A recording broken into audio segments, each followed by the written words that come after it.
Hey guys, God bless. Welcome back to Twist and Shout. And again, we're going to talk about our faces. Now, let me say something that I don't know if I ever, it seems like I said it, but with me, it's like all I talk to is you guys. I don't really talk to people in person. So I'm like, I'm good. I'm pretty sure I said that.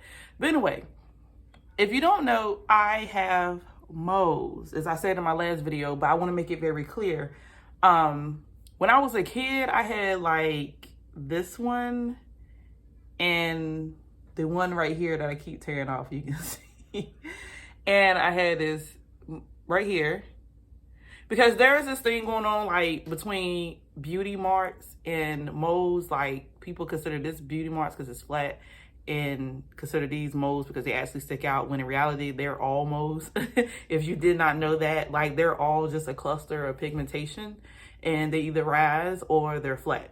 But anyway, literally only 2 other family members that I am aware of, because I'm not really in people's faces like that, had moles. And that's my late aunt. She passed away. And then I have an uncle who had some. And it's quite interesting because it's so unique, because even with my gap, I had a gap when I was a kid, which was kind of prevalent in our family. But then when I got my permanent teeth in, it closed it. And it's like, I wanted it to be different, but I do have the moles. So if you don't know, moles rarely, but can possibly be like a concern or sign of something cancerous. But in my case, it's not. Now, I did go to the doctor one time because I said, yo, they seem to be increasing. Like, they seem to, literally, I remember having like 3, I think. This one, like I said, the one that I keep peeling off right here because it's get kind of big. And this one, I think. And then it seems like every other year I get a new one. Now, beautiful thing to me about them is they're unique. I like them. And I like how they're placed. Now, obviously, you've seen some severe cases where they kind of just take over the face. And then you've seen some cases where somebody may have just one big one. And like I said, the one that comes right here that I keep scratching off, which I want to show you guys what it looks like, so you guys can understand the difference between my face having an issue due to, excuse me, dirt, grime, grit, or hormones, or that kind of stuff, versus something I'm doing. And what happens is, in places like this, if I continue to take them off for a long period of time, and you see like here, a couple spots here, like the lighter spots, that's what happens right here. Like when I just continuously mess with them and keep taking them off. And like I said, it's merely out of habit. Like I don't ever wake up saying, oh, I want to get rid of my moles. But sometimes you just, I don't know, like I guess it's an anxiety thing where you want to mess with something and it end up being like scabs or something. So let me just clear it up. But if you caught my last video, you know that I use one of my DIY oils for my face. I'm coming to you fresh, clean face, nothing, no foundation or anything. This is out the shower. Today I'm going to use my herbal oil on my face, and I'm going to show you guys the difference. And again, this is DIY, no preservatives, no colors, no dyes, no nothing. Just straight raw organic oils, and I'm gonna apply it to my face. And obviously I have more so of a oily face, so in the summertime I don't have to apply anything, but in the wintertime, especially if I know I'm gonna be out the house, or if it's extra dry or cold, then I'm gonna put something on my face. So all right, so this is my herbal oil right here, and I'm just gonna pour it in my face. In my hand. And you don't need a lot. I probably got too much, but oh well. And I'm just gonna rub and I'm gonna apply. And this is organic, so I can literally put it everywhere. Everywhere. Now, let me tell y'all something. At one point, I did stop using my herbal oil on my face and switch to my butter with the less ingredients, because y'all, I have really thick sideburns, as you can see, and they usually come like down here. They're not as this thick, but you can see a little bit. Like hair comes in right there, and I get like the kitchen and stuff. I get all of that I have to keep cleaning up.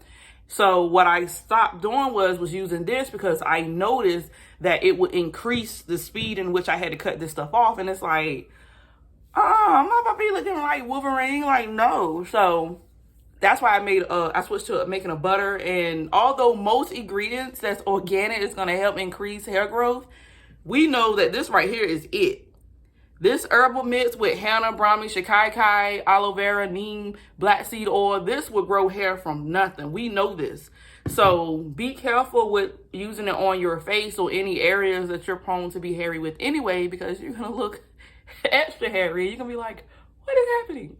Now, in the case for like edges and stuff, because I do tend to put it on my face, like I said, my hair line comes down pretty much in the front anyway, which is why it's extra noticeable. Like if I get a bald spot or something going back this way, because like you got hair here, then you skip, and then you got hair going back that way. It's so hairy.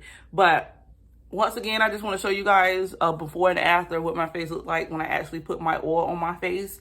And again, summertime, I don't have to, unless I see that there's something going on with my skin, because you still want to take care of your skin. Like you don't want to keep your skin or treat it like, well, you got summer, so I don't have to do anything with it, because at the end of the day, you're more involved outside, so you got to worry about radiation rays and stuff like that, and keeping your face clean from your own sweat and oil. So you still have to take care of your face all year long. But as far as oils and things, fall, winter for sure, possibly some spring, because y'all know spring can be trickery. But for the most part, I made a butter with less ingredients, shea butter. The last one was shea butter, coconut oil, and pumpkin seed oil, and a little bit of aloe vera oil. That's it. And just to keep my face moisturized. So most of those things are catered towards moisture. Yes, some of those things can be catered towards DHT blocking and lint retention, but it's all about the amount that you put in your ingredients. So this is my face. I just want to show you guys. So I hope you guys learned something. Like I said, I'm really big on taking care of my skin. So a lot of people say, you're glowing. And I was like, well, we know I'm not glowing because I'm prego.